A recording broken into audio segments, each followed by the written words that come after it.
हरे कृष्णा, राधे राधे।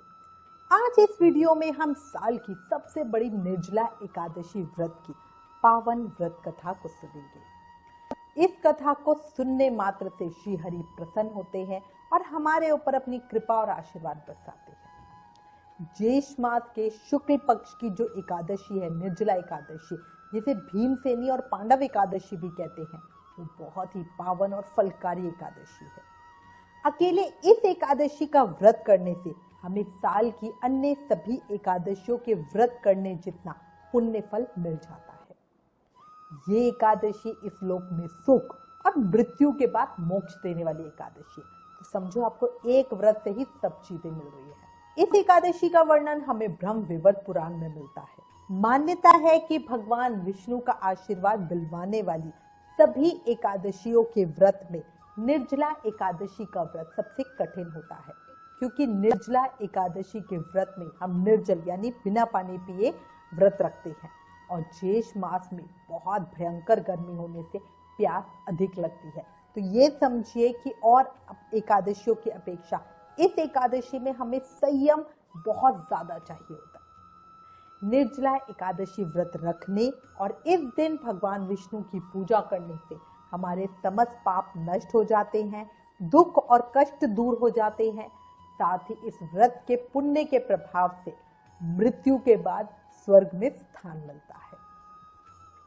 निर्जला एकादशी का व्रत विधान से करने और जरूरतमंद लोगों को फल, अन्न, आसन, जूते, छतरी और शरबत आदि का दान करने से हमारे मन की सभी इच्छाएं पूरी होती हैं और सभी पापों का नाश होता है।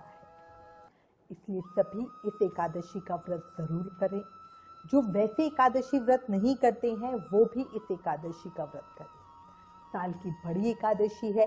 जो भी एकादशी व्रत उठाना चाहते हैं, मतलब शुरू करना चाहते हैं, वो इस एकादशी से व्रत को शुरू करें।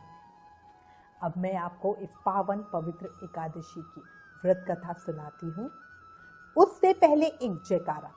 बोलो लक्ष्मी नारायण भगवान की जय, मोर मुकुट बंसी वाले की जय, वृंदावन बिहारी लाल की जय, भक्त और भगवान की जय, एकादशी माता की जय, सभी देवी देवताओं की जय।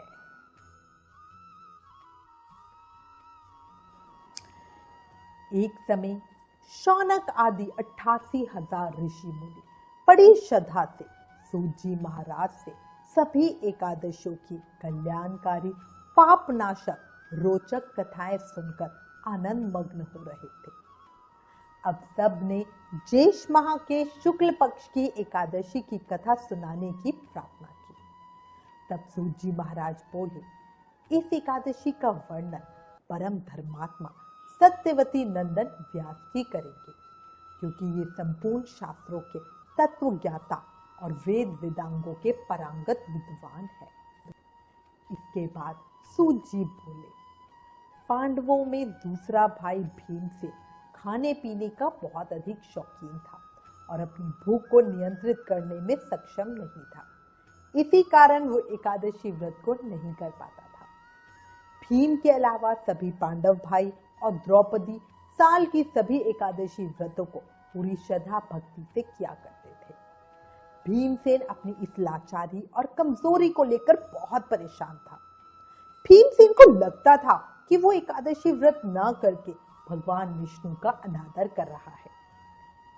इस दुविधा से उभरने के लिए भीमसेन और सभी पांडव महर्षि वेदव्यास जी के पास गए। तब वेदव्यास जी कहने लगे, कृष्ण पक्ष और शुक्ल पक्ष दोनों पक्षों की एकादशियों में अन्न खाना वर्जित है।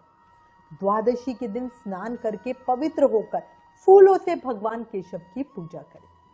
फिर नित्य कर्म समाप्त होने के बाद पहले ब्राह्मणों को भोजन देकर अंत में स्वयं भोजन करें। पांडवों में भीम जो सबसे बलशाली थे, वे भोजन को अत्यधिक महत्व देते थे और भूखे रह ही नहीं सकते थे। वे वेद व्यास जी की बात सुनकर बोले, हे पितामहा, भ्राता युधिष्ठिर, माता कुंती, द्रौपदी, अर्जुन, नकुल और सहदेव भी एकादशी के दिन व्रत करते हैं और मुझे भी एकादशी के दिन अन्न खाने को मना करते हैं।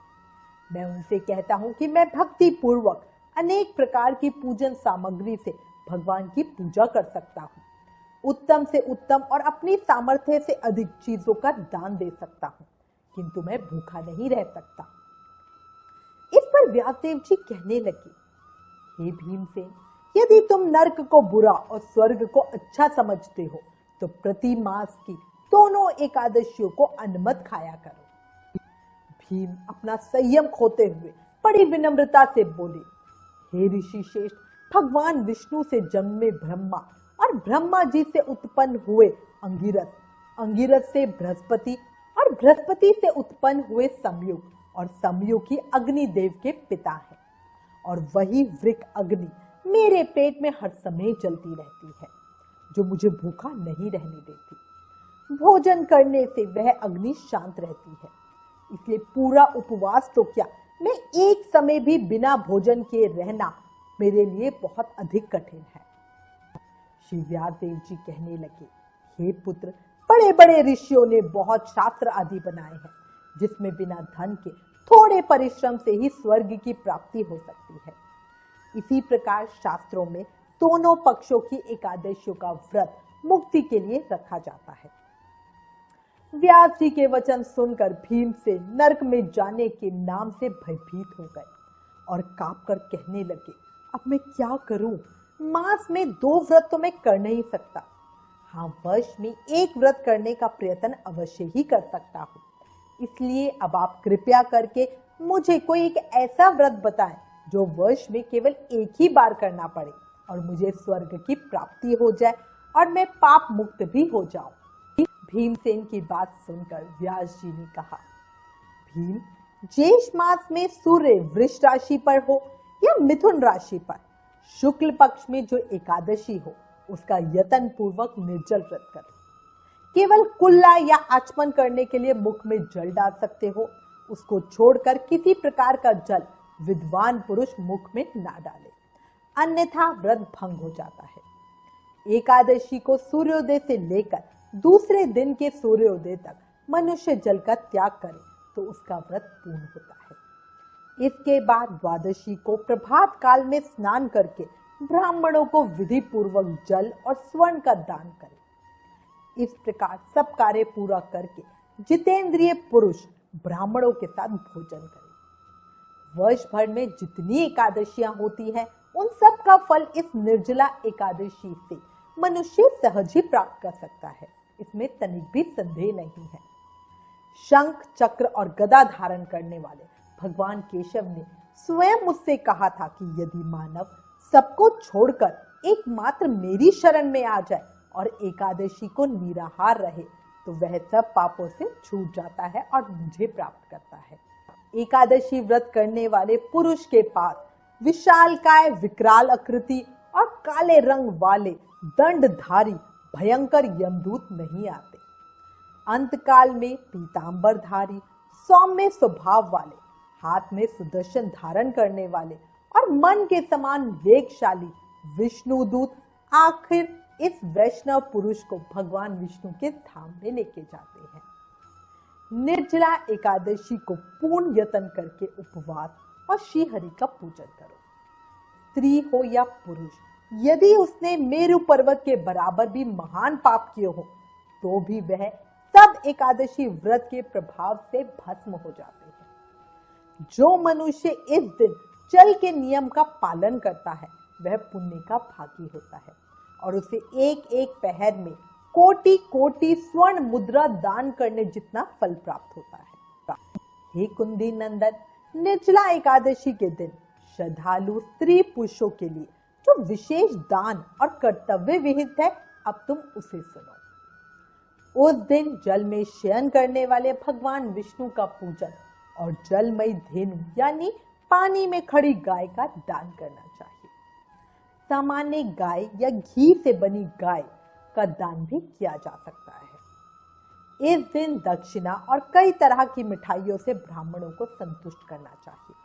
उनके संतुष्ट होने पर श्रीहरि सहज ही मोक्ष प्रदान करते हैं। जिन्होंने श्रीहरि की पूजा और रात्रि में जागरण करते हुए इस निर्जला एकादशी का व्रत किया है, उन्होंने अपने साथ ही बीती हुई 100 पीढ़ियों को और आने वाली 100 पीढ़ियों को भगवान वासुदेव के परम धाम में पहुंचा दिया है। निर्जला एकादशी के दिन अन्न, वस्त्र, गौ, जल, शैया, सुंदर आसन, कमंडल तथा छत्र दान करना चाहिए। जो शेष तथा सुपात्र ब्राह्मण को जूता दान करता है वो सोने के विमान पर बैठ के स्वर्गलोक में प्रतिष्ठित होता है। जो इस एकादशी की महिमा को भक्ति पूर्वक सुनता है या इसका वर्णन करता है वो स्वर्गलोक में जाता है। चतुर्दशी युक्त अमावस्या को सूर्य ग्रहण के समय श्राद्ध करके मनुष्य जिस फल को प्राप्त करता है वही फल इस कथा को सुनने मात्र से मिल जाता है। भीमसेन ज्येष्ठ मास में शुक्ल पक्ष की जो शुभ एकादशी होती है उसका निर्जल व्रत करना। उस दिन शेष ब्राह्मण को शक्कर के साथ जल के घड़े दान करना। ऐसा करने से मनुष्य भगवान विष्णु के समीप पहुंचकर आनंद का अनुभव करता है। इसके बाद द्वादशी को ब्राह्मण को भोजन कराने के बाद स्वयं भोजन करना। जो इस प्रकार पूर्ण रूप से पापनाशनी एकादशी का व्रत करता है वह सब पापों से मुक्त हो आनंदमय पद को प्राप्त हो जाता है। इस दिन ओम नमो भगवते वासुदेवाय इस मंत्र का उच्चारण करना चाहिए और गौदान करना चाहिए। मनुष्य निर्जला एकादशी के दिन स्नान, दान, जप, होम आदि जो कुछ भी करता है वह सब अक्षय होता है। ये स्वयं भगवान श्री कृष्ण का कथन है। निर्जला एकादशी को विधि पूर्वक उत्तम रीति से उपवास करके मनुष्य वैष्णव पद को सहज ही प्राप्त कर लेता है। निर्जल व्रत करने से पूर्व भगवान से प्रार्थना करें और कहें, हे भगवान, आज मैं निर्जल व्रत करूंगी, दूसरे दिन भोजन करूंगी, मैं इस व्रत को श्रद्धा पूर्वक करूंगी। आप अपनी कृपा से मेरे सब पाप नष्ट करें। इस दिन जल से भरा हुआ घड़ा वस्त्र से ढककर स्वर्ण सहित दान करना चाहिए या उस दिन शेष ब्राह्मण को शक्कर के साथ जल के घड़ा दान करना चाहिए। ऐसा करने से मनुष्य भगवान विष्णु के समीप पहुंचकर आनंद का अनुभव करता है। जो मनुष्य इस व्रत को करते हैं उनको करोड़ों पल सोने के दान का फल मिलता है और जो इस दिन यज्ञादि करते हैं उनके फल का वर्णन तो कोई भी नहीं कर सकता। इस एकादशी के व्रत से मनुष्य विष्णु लोक को प्राप्त होता है। जो मनुष्य एकादशी के दिन अन्न खाता है वह पाप का भोजन करता है। इस लोक पे वह चंडाल के समान और मरने पर दुर्गति को प्राप्त होता है। जिसने निर्जला एकादशी का व्रत किया वह चाहे ब्रह्म हत्यारा ही क्यों ना हो, मदपान करता हो, चोरी की हो या गुरु के साथ द्वेष किया हो, मगर इस एक व्रत के प्रभाव से उसे भी स्वर्ग मिल जाता है। हे कुंती पुत्र, जो पुरुष या स्त्री श्रद्धा पूर्वक इस व्रत को करते हैं उन्हें कुछ कर्म जरूर करने चाहिए। प्रथम तो उन्हें भगवान का पूजन, फिर गौदान, ब्राह्मणों को मिष्ठान और दक्षिणा देनी चाहिए, जल से भरे कलश का दान जरूर करना चाहिए। निर्जला एकादशी के दिन अन्न, वस्त्र, जूता आदि का दान भी जरूर ही करना चाहिए। जो मनुष्य भक्ति पूर्वक इस कथा को पढ़ते या सुनते हैं उन्हें निश्चय ही स्वर्ग की प्राप्ति होती है। श्री वेद व्यास जी की बात सुनकर भीम ने बड़े साहस के साथ निर्जला एकादशी का व्रत किया, जिसके परिणाम स्वरूप प्रातः होते ही वो संज्ञाहीन हो गए। तब पांडवों ने गंगा जल, तुलसी, चरणामृत प्रसाद देकर उनकी मूर्छा दूर की। इसलिए ही इस एकादशी का नाम भीमसेनी एकादशी या पांडव एकादशी पड़ा। एकादशी महत्तम समाप्तम। कहा जाता है कि इस एकादशी का व्रत करने वाले के खराब ग्रह तक सुधर जाते हैं और उसका कुछ नहीं बिगाड़ पाते। उन पर भगवान श्री कृष्ण की विशेष कृपा हो जाती है। इसलिए प्रेम, मन और पूरे भाव और श्रद्धा के साथ एकादशी व्रत का पालन जरूर करें। मैं भगवान लक्ष्मी नारायण के श्री चरणों में प्रार्थना करती हूँ निर्जला एकादशी की इस पावन कथा को सुनने वाले सभी पर अपनी कृपा और आशीर्वाद बनाए रखें, उनके मन की इच्छा पूरी करे और अनजाने में हुए उनके सभी पापों का अंत करे। ओम श्री हरि विष्णु देवाय नमः। बोलो लक्ष्मी नारायण भगवान की जय। दीन बंधु दीनानाथ की जय।